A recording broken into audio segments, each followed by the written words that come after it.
kuwumula kwaffe okw'omu bulango bwaffe njagala kutumirako mwenna ba clients ba Elite Medical Center Jinja mwebale kugendanga mu ddwaliro munaye ne musiikinga medical advice ennungi.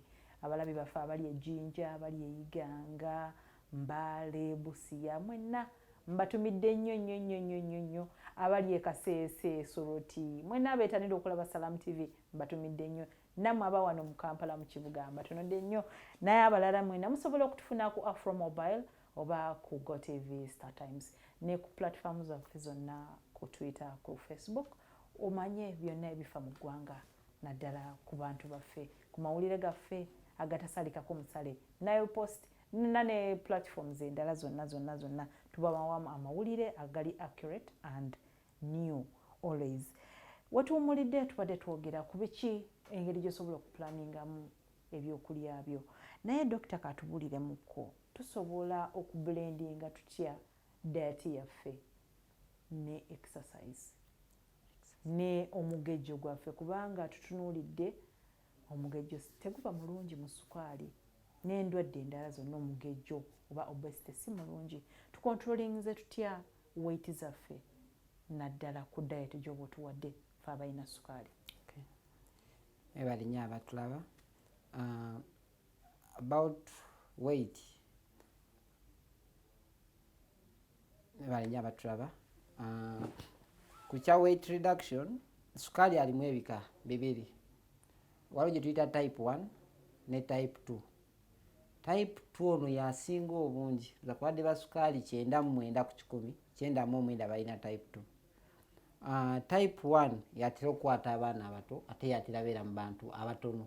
Kuyinza ogamba ndaba waliyo n'abatono abalina sukaali. Kituufu gye bali naye balina ekika kye tuyita type 1. Kati type 2 sukaali abasinga obungi kiva ku weight gain. Ti omuntu akuze mutono n'agejja bukulu speed be basinga okuba okufuna sukaali ekika kino. Kati sukaali yo yajja olw'okuba nti sukaali ono engeri gy'atambulamu mu mubiri okuyingira obutofaali obumukozesa ayina enzigi ze tuyita gates mwayita okuyingira mu butofaali omu. Omuntu wagejja amasavu gajja ne gatula ku bujjo obwo, kati sukaali nga takyalina waayita kuyingira n'alaalira. Kyova olaba olumu tusanga omuntu nti yazirise kiki ekimuzirisizza obutofaali tebufuna sukaali. Kyokka tugenda okukebera nga ate musaayi alitiridde obungi, tugamba okay, omubiri gwo gulaga teri sukaali gubonaabona, kyobola guba gulwana gutondewo n'omulala gusobola okuba naye. Kyokka ate eno mu system gyali mungi naye takyalina waayita kubanga ayingira olw'amasavu amangi. Kati tugamba nti omuntu yali badde aluuzinga weight n'atuuka mu kigero. Tetujja gamba nti kilo 7 zennungi oba 6, buli muntu aba ne weight y'okusinziira ku buwanvu bwe, kituyita BMI, body mass index. Nti tupima obuwanvu ne tupima n'obuzito bw'omuntu ne tubala ne tugamba okusinziira ku buwanvu zino ze kilo z'olina. Kati abatulaba mwenna nja bagamba nti genda ku ddwaliro gye bakujjanjabira obuuze abasaawo nti BMI yange eri mmeka. Wabagambye nti eri weight noma eri between 18 mpaka ku 24.9, wagambira nti oli mu 3, kiba kitegeeza oli obese oba obuzito bukususeeko obungi. Obuzito bwe banga bukususeeko obungi kikkakatako okubusala. Ngeri ki ze tuyinza okutusalamu omugejjo?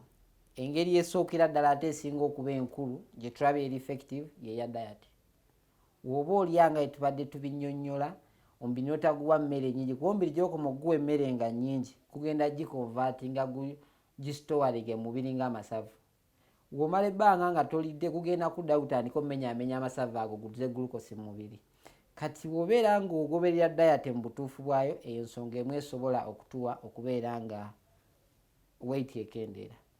Ensonga ey'okubiri ye exercise. Exercise nfuna obuzibu ne baklayant bange bamba nga dokita tetulina budde, omanyize ndi musuubuzi nkeera ssaawa 10 ate bino sirina budde bugenda kudda ku luguudo omunziruka. Omulala nagamba naye kati abantu banandaba batya? Kati oli nagamba nze viviri nnuma sijja sobola kudduka. Kati exercise eri medical recommended erina ebintu 4 bituteekeddwa okugoberera. Ensonga esooka olina obanga ogikola ennaku ezisinga mu wiiki. Ewiiki erina ennaku 7, at least ennaku 4 tulina okubeera nga tukola exercise eyo. Wogamba nti gwokozeyo ennaku 3 mu wiiki eyo temala. Ensonga ey'okubiri buli lwogamba nti ngenze kukola exercise olina okutwala ekitone nnyo eddakiika 30 minimum. Buli lwogamba ngenze ku exercise tulina okutwala ekitone nnyo eddakiika 30. Wogenda n'okola exercise ya dakiika 2 tetugibala. Ekyokusatu tugambye twogedde ku most days of the week tyandisi ennaku 4 mu wiiki. Abamu bambuza lwaki wiiki yonna sidduka, waliwo wiiki egenda otutuuka nga wafiiriddwa ogenda kuziika, waliwo olunaku lugenda okukyanga ekituufu toyagala tetugenda kukaka, eri olugenda okukyanga oli mulwadde kandi tugamba kale ezo ennaku 3 ebyo biggwere mu ezo 4 mu wiiki kakasa nti okoze exercise. Ekyokubiri tugamba buli lwogendayo zino obeera eddakiika 30. Ekyokuna olina okukozesa omubiri. Nti eri omuntu agenda n'atula wali mu kasana ennaku zino omusana mungi nagamba doctors ensiiba ntuuyana kikimala. Ne oba otuuyanya otya ng'omubiri togukozesezza, it should be physical. Olina obanga omubiri gwonna gukola, amaaso zikola, okwokya amasava agatudde ku maaso ezigaana glucose n'agaana okuyitawo. Ekyokuna ekisembayo omuntu alina okutuuyana. Newo okikola ennaku 4 mu wiiki ng'omala eddakiika oba ssaawa nnamba buli lwogendayo ng'era omubiri gukola naye nga tewabaddeyo okutuuyana, eyo si exercise. Nze bwe ngenda mu sawuna ne ntuuyana ono bonnenya. Tokozesezza mubiri. Kwegamba combination. Byonna biteekeddwa okumiitinga. Omubiri gubadde active, oli wagenda natula mu sawuna agenda tuuyana. Yayinza omala eddakiika za 3 nga buli lunaku era agenda. Tugamba omubiri tegwakoze yadde watuuyanye. Kati ebyo bintu bina nti byonna birina obeera mate. Abantu katugamba nti omuntu ono kituufu akola exercise. Abantu bangi babuuza naalikoze exercise ki? Tugenda gamba ekwanguyira. Lwaki ekwanguyira? Eriyo omuntu omu nga yagamba nze wembeera njasobola kudduka. Eriyo omuntu omu nga gy'abeera agenda badduka, agenda kera saa 11 bwadduka agenda alinnye mu kinnya mu luguudo okugulu kukyuke. Tuba tetumuyambye. Sibi ebingi ennaku zino. Nebeerayo abamu nga ye waabeera waafulumira ekikomera mbwadduka bagenda bakatayimbwa ku mutwe.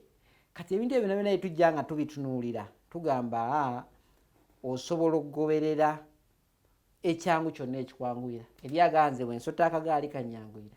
Nze bwe ngenda mu swimming kyekigenda okukola. Kati abasinga obungi tulikomeninga ddala abantu nga bannene nga kilo zo zisuse mu 10-15. Waliwo kye tuyita brisk walking. Nti wogenda mu simyono tegamu ekigambo brisk walking, omuntu aba atambula naye entambula gy'atambulamu nga abamagye bwe bakumba. Nti omuntu atambula ati amagulu agawuba emikono agiwuba n'obeera ng'okola ekyo kumala eddakiika 3. Ogenda otuuka eri ng'omubiri gukoze ki? Gutuuyanye. Kyetutera okulikomeninga abantu abamu ng'omubiri munene nnyo wanagamba okudduka tajja sobola, omugamba avuga eggaali nti ejja kunkuba, genda oge nti ate nze ntya amazzi. Kati n'ekirala programs nnyingi ku makya omuntu aba akedde nadda ku TV kubeerako program ezigenda mu maaso ng'abantu bakola exercise. Osobola otuula mu ddiiro lyo n'otunuulira bali bye bakola nga naawe byokola. Zadisi ekyo omukyala ewaka kyagoberera. Ye buli lunaku ku makya ateekako TV n'atandika okugoberera biki bali bye bakola. Abanga gwe bayiridde amazzi. So kitegeeza nti osobola okukola exercise ng'oli mu ddiiro lyo nga tovuddeyo. Lumu n'omukulembeze w'eggwanga yakitulagako mu status nga tuli mu lockdown nti omuntu asobola okukola exercise awaka. Oli alina ofiisi nnene naawe. Still kati olaba tuba tunulidde zino nga yengambye nti ababeera mu gundi ezi bakola exercise za gundi space ntono nnyo weeteeba emala. Omuntu wayala akakeeka ng'omuntu ayinza okugamba nti kusaalira space ebemala okukola exercise ezo. Okay. Thank you so much Dr. Kubuulidde mbosobola okukola exercise. Mu lockdown twabikolanga naye munnaye twaddayo twesuulirayo gwa naggamba. Naye tuddemu tukole exercise, osobola n'okutambula ewaka mu compound yo n'okola exercise ezo. Ziba ntono eddakiika 3 ezo osobola okuvaamu ng'ofunyeemu ekyomulamwa. Dr. Tubuuliremuko nze bwe nsangibwa nga nnyo omwenge. Magezi kigompa naddala nga nina sukaali. Awe tudda mu lusawo waliwo olulimi lwe bakozesa. Naye emmere carbohydrates zirimu ebintu 3. Mulimu gye bita carbon, hydrogen ne oxygen. Bye bikola carbohydrates zetwogeddeko. Wotunulira n'omwenge bintu byemu ebyo birimu. Era omuntu wanywa omwenge gumuwa glucose mu mubiri yadde tegukusa ng'ate emmere bwe yalikusiza omuntu.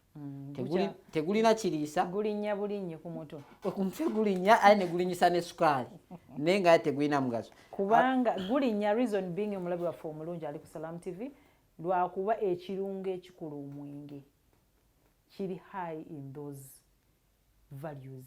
Yes. Si ye sogamu abamu bakozesa sukaali mungi, abamu bakozesa kasooli, naye era wotunulira byonna birimu gundi ne carbohydrates, naye engeri gye babiprocessingamu kyaki twagambye nti omuntu emmere yo bagipreparinze batya process, engeri gye bakolamu omwenge bayinza okuddira oba kasooli oba menvu oba kini bakolamu omwenge, naye process eyo baclients abatulaba abalungi tugenda bagamba ekintu kimu nti abantu tubagamba omwenge oba osobola okuguvaako gukole ki guveeko, naye beekubagiza ne bagamba mbuwaragi oba whisky. yes Bwawonya sukaali yasinga n'ebizibu, simunywangako ekyo kati bategeeze yasinga n'obuzibu. Oba otunuulidde ku kibanja kya WHO ku internet bagamba oba owulira omwenge tosobola guvaako, woba owulira tosobola guvaako, omusajja talina sukka cupa 2 ez'omwenge guno omugonvugonvu nga nayiro biki, naye waragi ye tugambira ddala oyo kumwesonyiwa whisky biki kumwesonyira ddala. Abakyala talina sukka cupa emu. Bakilansi abamu bamanyi okumbuza, dokita nsobola olinda ku Sunday nenkwata ecupa zange 14 zonna nenzinywa. Abantu batubuuza ebibuuzo ebizibu, ekyo tekikkirizibwa. Binge drinking tekkirizibwa. Kwata cupa zonna ogambe nze kangusolooze gonna ogwa wiiki ngunywe ku weekend, naye nga oguvaako kye kisinga obulungi. Era abasinga obungi bakilansi bafe aba Elite Medical Center mbebaza bakkiriza ne baguvaako. Era abamu ajja nagamba leero seewulira bulinga sukaali alinnye, nagamba omugamba omanyi kye wakoze, dokita nsonyiwa ekituufu nebbiridde nenywako. Omugamba okay, ekituufu okitegedde kye wakoze. Yes. Weebale nnyo, weebalire ddala dokita. Bakubuulidde engeri gy'osobola okukuumamu obulamu bwo nga bulungi, naddala ng'okosezza emmere. Emmere eno kintu kikulu nnyo ku bulamu ng'oggyeko okukukkusa, naye emmere gye tulya yeesinga okutufiweringa emibiri gyaffe, okutuwa ebitukuza ebirongoosa omubiri gwaffe omulundi gumu oba omulala. Naye waliwo ebibuuzo bye bantumye mbuze dokita bye tugenda okuddako ssaawa eno. Dokita, ekisooka, nsobola okukozesa butto nga nina sukaali? Butto tetugenda mugaana oba tetumugaana. Waliwo kye tuyita oils and fats. Eriyo butto naalinga amazzi n'ebeerayo tutendi nga tuwalisa ebintu nga kimbo cowboy na biki na biki. Kino kanzizemu n'ekibuuzo ekimubuuza nabadde nkibuuse, kati ng'ennyama erina essava erigirako ku ngulu eddene eryeru, tugamba tolirya, lisaleko olisule, temulifumbira namu, balisaleko baliteeke wali emabbali bafumbe ennyama ekoze eki esigadde. Kati amasavu gye gakoma okuba amakwafu, gye gakoma okubeera amabi, tugayita saturated fats. Ne butto asinga obungi, butto wabeera nga ali thick nga wa yero, oyo butto olumu omuntu wakola effujjo n'amuteeka ebweru awali awantu awanyogovu, ogenda okera ku makya nga akutte ng'amasavu, oyo butto olina tabeera mulungi.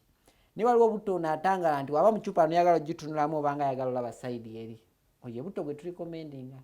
Lwaki? Ava mu bibala nga sunflower oil. Butto wabanga avudde mu sunflower nga avudde mu bibala, oyo talina buzibu. Naye butto yenna nga source ye bintu oba giyite animals, manyi ngeri yakireetamu nga si bibala. Waliwo butto gwe bakola mu bisaanyi, waliwo gwe bakola mu bintu ebirala bino ebitambula, oyo butto olina tabeera muki mulungi. Lwaki? Nti ye mwennyini mubi ekika kye. Naye kati ne butto no gwe tugambye omulungi owa sunflower, nye tujja kugamba nti si mulungi musosa mu sefuliya ng'abantu abasinga bye bafumba, ng'asiika n'ayiwamu butto n'atokotako n'ateekamu obutungulu naki. Butto ono abadde omulungi, we tumala omusiriizaako afuuka kiri ekika ekibi, naye n'afuuka wa bulabe. So tulikomenga nti oba ogenda mukozesa, tugeze ofumba muceere, osobola osooka n'okufumba boyi n'oyiwako butto kungulu nga gutandise okukala. Oba oyagala siika greens nga gwe oliyagala ziyanga zisiike, z'oba ososa mu seppiki n'ebirungo, butto omuyiweko oluvannyuma. Naye omukwata butto n'asooka mu seppiki, ekyo kireeta obuzibu nti kimuleetera ebbugumu zino high temperatures zikonvatinga butto abadde omulungi n'afuukamu butto omubi. Okay. Weebale nnyo dokita. Nsobola okusiiba nga nina sukaali as in fasting? Ebintu ebimu biri individualized nti omuntu tumwetegereza ye mwennyini asobola okusiiba oba tasobola. Kubanga twakinyonyodde nti sukaali ekimu ku kye tutannyonnyodde ku complication ezimu sukaali zaalina. Twayogedde ku ziri nti ayonoona ensigo, asobola leetera omuntu oziba amaaso, ne twogera ku kyokwonoona omutima n'okozinga stroke. Ezo long term complication tebijjirawo leero, biyinza otwala emyaka giikyo okuva omuntu alwadde sukaali. Naye waliwo complication esobola okujja mu speed awo ti omuntu sukaali asobola okuggwamu. Omuntu waba akyange sukaali alwadde, waliwo system efuga sukaali nti waba akenedde mubiri nga system emwongeza, weyeeyongeza ng'emukendeeza. Kyolaba osobola okugamba olinga ali emmere nnyingi naye sukaali we talinya, system ye ekyalinamu emufuga nti waba alinnye ng'ejjanga emukakkanya. Kati abantu abamu ojja kwesanga nti tunagamba nti asiibe sukaali agenda tutuuka akole ki? Afuna obuzibu. Yes. Kati tugamba nti bw'oba oyagadde okusiiba nga gwe owulira omubiri gwe gusobola, attempt to fast. Naye waliwo abanywa walagi batera okuba batambula n'obuveera waneeno. Tugamba tambula n'akaveera ka gulukosi wano mu nsawo oba akapakiti ka gulukosi. W'owulirira ng'otandise ofuna obubonero obutategeerera, kamunguluze, otandise okutuuyanirira ng'ate towulira bbugumu, olaba ensi eyugayuga, kwata gulukosi onuune. Wakyo tukala atandise okukola ki? Okudropinga, togenda malako. Naye we tugamba nti oba owulira osobola, try. Naye beera ne gulukosi ku standby nti w'owulirira obuzibu bwonna oleme tuuka ku state ekutwala mu ddwaliro ng'ozirise. Kuba gye tunuulira abakiranti bwe twagala kaseera abeere nga baddusibwa mu ddwaliro emergency. Okay. Yes. Lwaki omuntu azuukuka mukoowu? Kubanga olina kintu kye wayogeddeko n'ogamba mbu emmere gye tuli oluusi ekiro eyinza okutuleetera sukaali waffe okukka oba okwambuka. Kiva ku ki omuntu okuzuukuka nga mukoowu? Mu kukinnyonnyola amangu, njagala nfuna engeri gye nkireetamu ennyangu. Ffenna we tuba nga twebase sukaali waffe ajja akkirira ssaawa awo wakati wa 9 ne 11. Abadde ba sukaali basinga okimanyi kuba bo bayisibwa ate bubi nnyo. Naye nga naffe abantu abalala abatalina sukaali tubeera ne process y'emu. Nti sukaali emmere eno gye tulidde wejjanga eggwa mu lubuto, sukaali ajja akkirira ng'akendeera. Kati wakendeera omubiri Katonda yatuwa triggers zisesinga nti sukaali akoze eki? Akendedde. Ne ziteekako switch endala eziri mu mubiri eziri automatic. Nti switch ezo zigenda mu gali amasavu oba emmere yabadde stored mu store ey'omubiri yennyini, zitandike okuggyayo sukaali oli abadde aterekeddwa, atandike okujja musaayi, sukaali addemu okukola ki? Okulinnya. Kati olumu abantu bano abalina sukaali bambi system eyegaana okukola nti ekyankala na system ya sukaali yonna eba evuddeko, kati agenda omaliriza ku makya azuuka mukoowu. Yensonga lwaki twalikomenize nti omuntu ono kyetaaga akozese greens ekiro. Lwaki? Ti greens omubiri guzidigestinga mpola.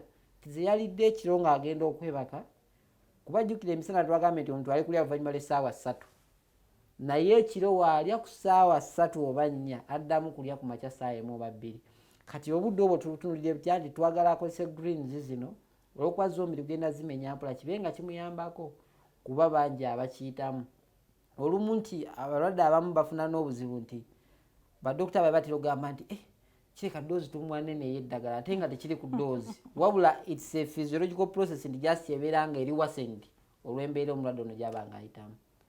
Era kyobulaba olumu nti omulwadde waba alina akuuma ka sukaali ewaka, tumugamba zuukuka ekiro ku ssaawa 9 oba 11 tukebere sukaali tulabe butya waabeera mu budde obwo.